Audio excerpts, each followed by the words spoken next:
Assalamualaikum warahmatullahi wabarakatuh. Pertama-tama, marilah kita panjatkan puji dan syukur kita kepada Allah Subhanahu wa Ta'ala yang telah memberikan kita rahmat sehingga kita dapat berkumpul di Zoom meeting pada hari ini. Baiklah, kami dari kelompok 6 akan menjelaskan materi tentang instrumen penelitian tindakan kelas. Adapun anggota dari kelompok 6 yang pertama Dinibus Wulandari dengan NIM 2003161 dan saya sendiri Resya Farzila Anissa dengan NIM 2003130.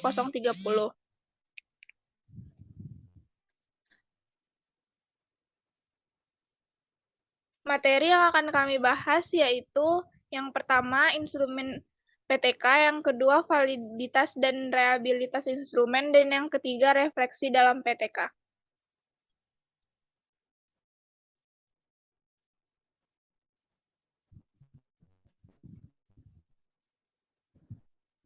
Baiklah, untuk materi pertama akan dijelaskan.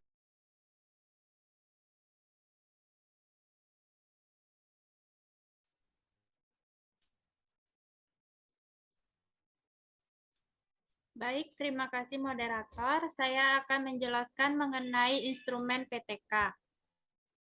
Instrumen PTK menurut Sudaryono pada tahun 2016, halaman ke-76, instrumen yang diartikan sebagai alat bantu merupakan sarana yang dapat diwujudkan dalam benda yang berupa angket, daftar cocok, skala, pedoman wawancara, lembar atau pedoman pengamatan soal ujian, dan sebagainya.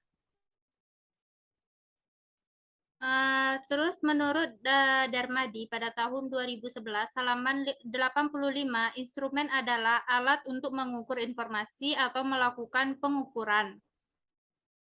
Instrumen PTK terdiri dari yang pertama tes. Tes adalah serentetan pernyataan atau latihan serta alat lain yang digunakan untuk mengukur keterampilan, pengetahuan intelijensi, kemampuan atau bakat yang dimiliki oleh individu atau kelompok.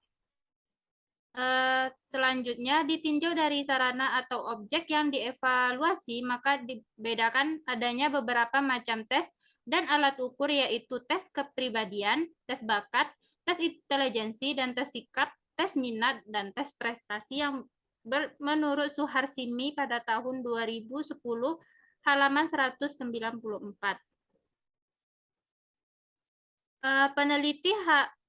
Selanjutnya, peneliti harus menghayati benar-benar bagaimana cara menyusun tes yang baik, memahami dan menguasai aspek-aspek yang diteliti, dan mampu menyusun tes yang baik.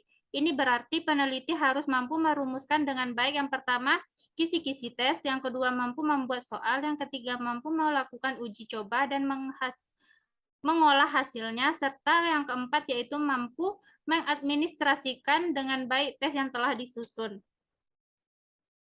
Yang selanjutnya ada angket atau kuesioner. Kuesioner adalah sejumlah pertanyaan tertulis yang digunakan untuk memperoleh informasi dari responden dalam arti laporan tentang pribadinya atau hal-hal yang diketahui.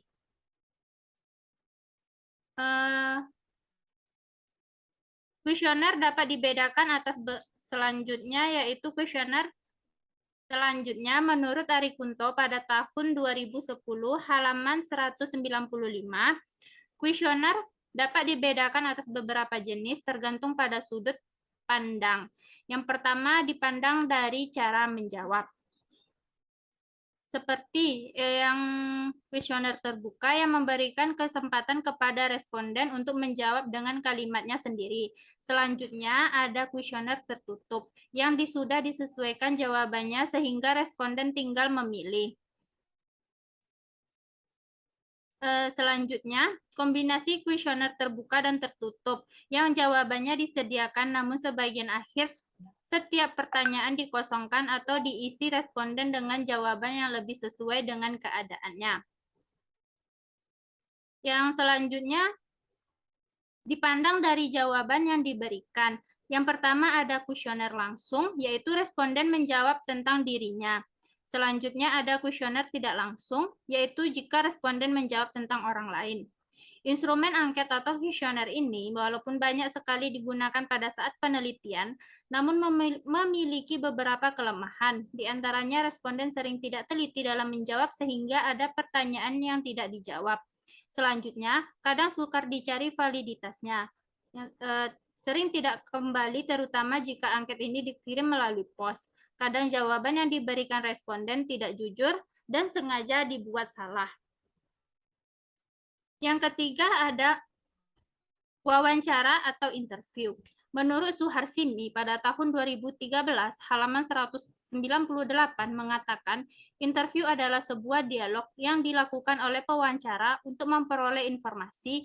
Pelaksanaan wawancara biasanya bisa secara individu atau kelompok.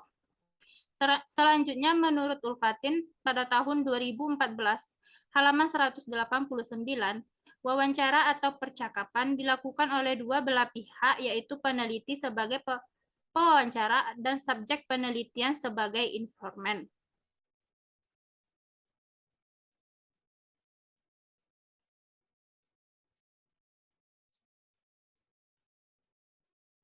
Selanjutnya, menurut Muri Yusuf pada tahun 2014 halaman 376 ditinjau dari bentuk pertanyaan yang diajukan, maka wawancara dapat dikategorikan menjadi 3 bentuk. Yang pertama ada wawancara terencana dan terstruktur. Wawancara terencana terstruktur merupakan bentuk interview yang sudah diarahkan oleh sejumlah pertanyaan secara ketat.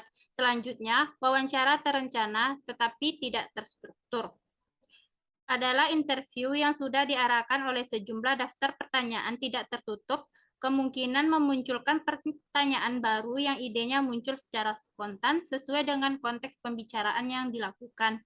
Dan yang terakhir ada wawancara tidak terstruktur.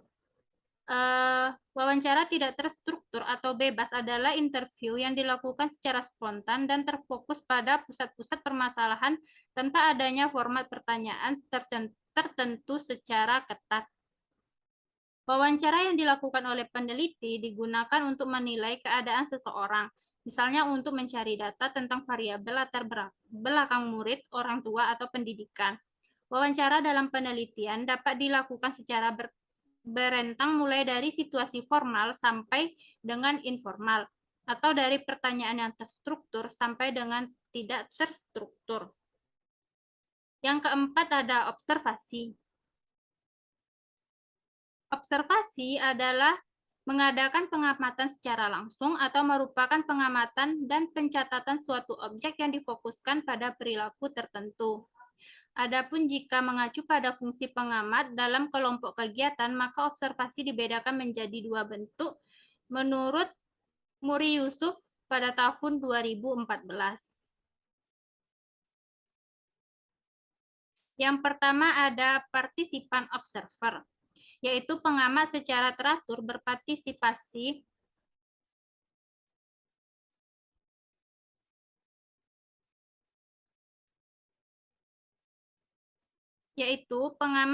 secara teratur berpartisipasi dan terlihat dalam kegiatan yang diamati.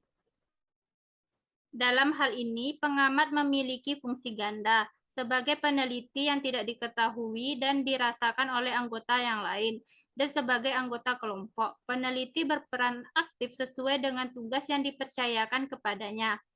Yang kedua ada non-partisipan observer, yaitu pengamat tidak terlibat langsung dalam kegiatan kelompok atau juga dikatakan pengamat tidak ikut serta dalam kegiatan yang diamatinya. Kunci keberhasilan observasi sangat ditentukan oleh pengamat sendiri, sebab pengamat melihat atau mendengarkan suatu objek penelitian, kemudian ia menyimpulkan dari yang diamati itu. Dan yang perlu diperhatikan lagi adalah objek, individu, atau kejadian yang diamati tidak tahu bahan pencatatan dan pengamatan sedang dilakukan agar objek tersebut tidak bersikap reaktif. Alat bantu yang digunakan bisa berupa daftar checklist yang merupakan sejumlah pertanyaan dengan alternatif ya atau tidak, dan butir pertanyaan yang disusun sesuai dengan objek yang diamati.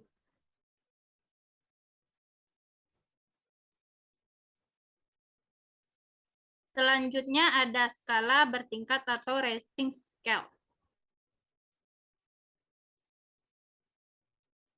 Rating atau skala bertingkat adalah suatu ukuran subjektif yang dibuat berskala atau sebuah pernyataan yang diikuti oleh kolom-kolom yang menunjukkan tingkatan-tingkatan, misalnya mulai dari sangat setuju sampai ke sangat tidak setuju. Adapun langkah-langkah dalam penyusunan skala menurut Muri Yusuf pada tahun 2014 yaitu yang pertama, melakukan studi literatur, kemudian menentukan dengan jelas aspek, komponen, dan spesifikasi objek penelitian. Yang kedua, menyusun berbagai indikator yang dapat diamati sesuai dengan aspek-aspek yang diukur. Yang ketiga, berdasarkan indikator tersebut, pada akhirnya dapat disusun instrumen. Selanjutnya ada dokumentasi. Dokumentasi dari asal katanya dokumen yang artinya barang-barang tertulis. Dokumentasi adalah catatan tertulis tentang berbagai kegiatan atau peristiwa pada waktu yang lalu menurut Syahrum dan Salim pada tahun 2012. Menurut Muri Yusuf pada tahun 2014, dokumentasi itu dapat berbentuk teks tertulis, artefak, gambar maupun foto. Menurut Muri Yusuf pada tahun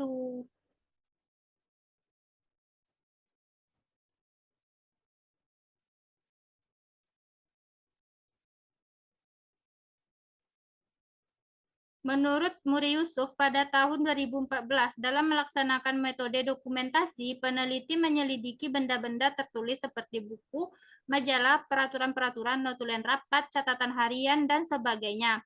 Dokumen tertulis dapat berupa sejarah kehidupan, biografi, karya tulis, dan cerita. Di samping itu, ada material budaya maupun hasil karya seni yang merupakan sumber informasi dalam penelitian. Selanjutnya, materi yang kedua yaitu mengenai validitas dan reliabilitas instrumen.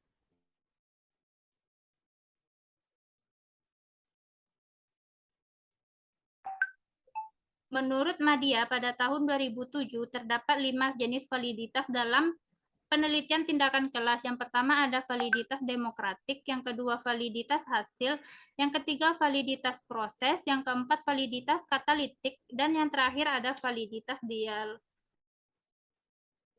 dialogis. Yang pertama ada validitas demokratik. Validitas demokratik berkenaan dengan kadar kekolaboratifan penelitian dan pencakupan berbagai suara. Hal ini dilakukan untuk mencapai suatu kesepakatan bahwa memang ada kekurangan yang perlu diperbaiki dan kekurangan tersebut perlu diperbaiki dalam konteks yang ada, atau juga disebut kesepakatan tentang latar belakang penelitian.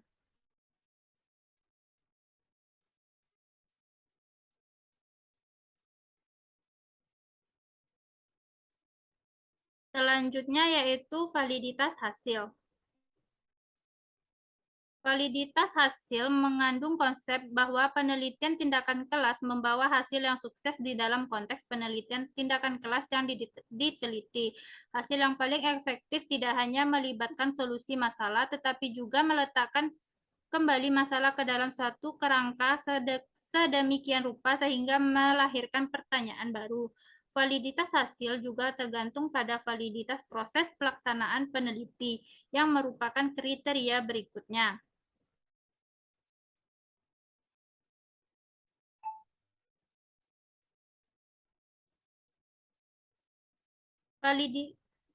Selanjutnya ada validitas proses.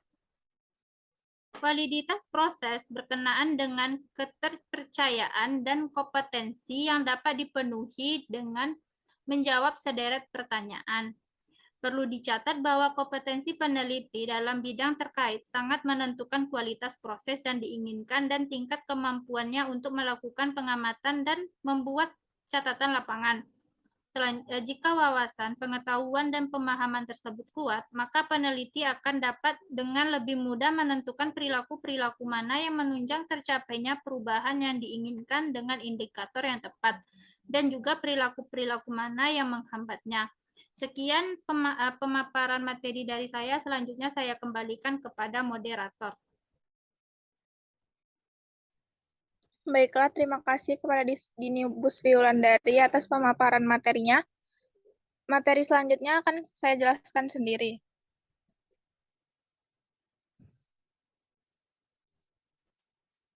Untuk materi selanjutnya itu tentang validitas katalitik. Validitas katalitik terkait dengan kadar pemahaman yang dicapai realitas kehidupan kelas Anda dan cara mengelola perubahan di dalamnya, termasuk perubahan pemahaman Anda dan murid-murid terhadap peran masing-masing dan tindakan yang diambil sebagai akibat dari perubahan ini. Validitas katalitik juga tercermin dalam adanya peningkatan pemahaman tentang perlunya menjaga agar hasil tindakan yang dilaksanakan tetap memotivasi semua yang terlibat untuk meningkatkan diri secara stabil, alami, dan berkelanjutan. Semua upaya memenuhi tuntutan validitas katalitik ini dilakukan melalui siklus perencanaan tindakan, pelaksanaan, observasi, dan refleksi.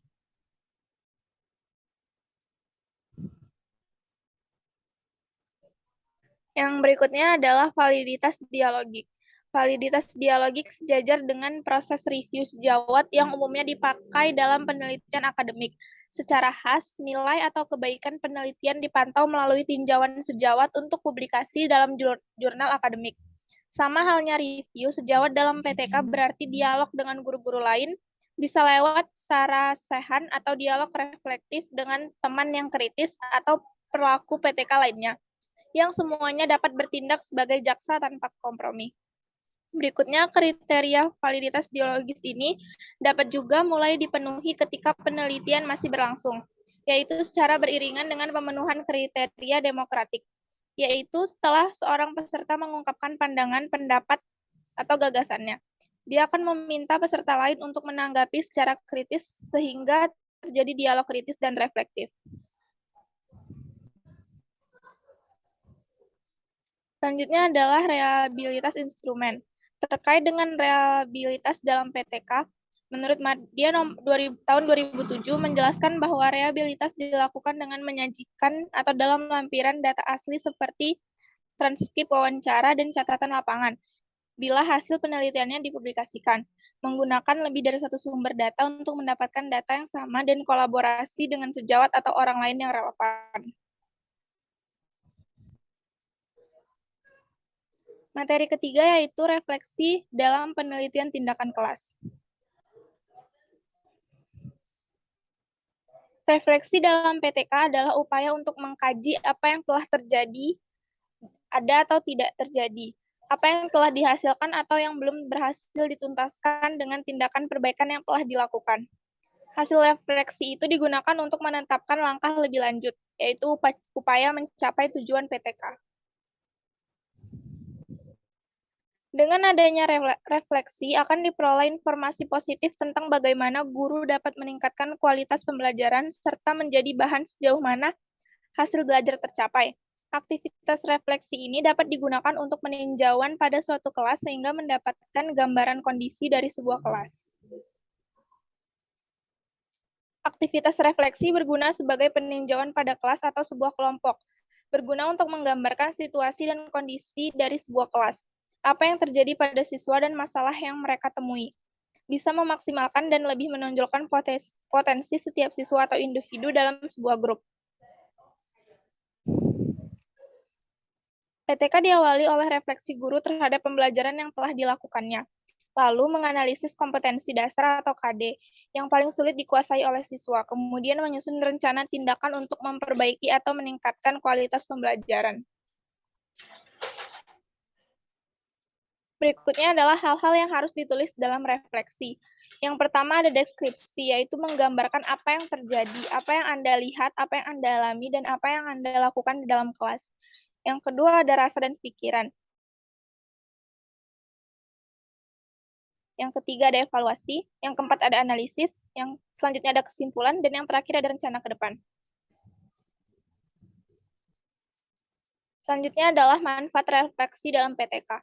Manfaat utama dari hal ini adalah membantu guru dalam memperoleh pemahaman yang lebih mendalam tentang diri, profesi, dan bagaimana mereka dapat menjadi guru yang efektif, efisien, dan membuat siswa berhasil dalam belajar.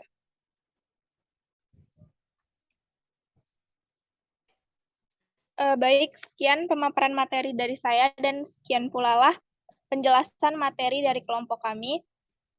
Dengan berakhirnya pemaparan materi tersebut, berakhir pula lah presentasi oleh kelompok kami. Dengan itu, saya ucapkan maaf jika terjadi banyak salah kata. Assalamualaikum. Saya akhiri. Assalamualaikum warahmatullahi wabarakatuh.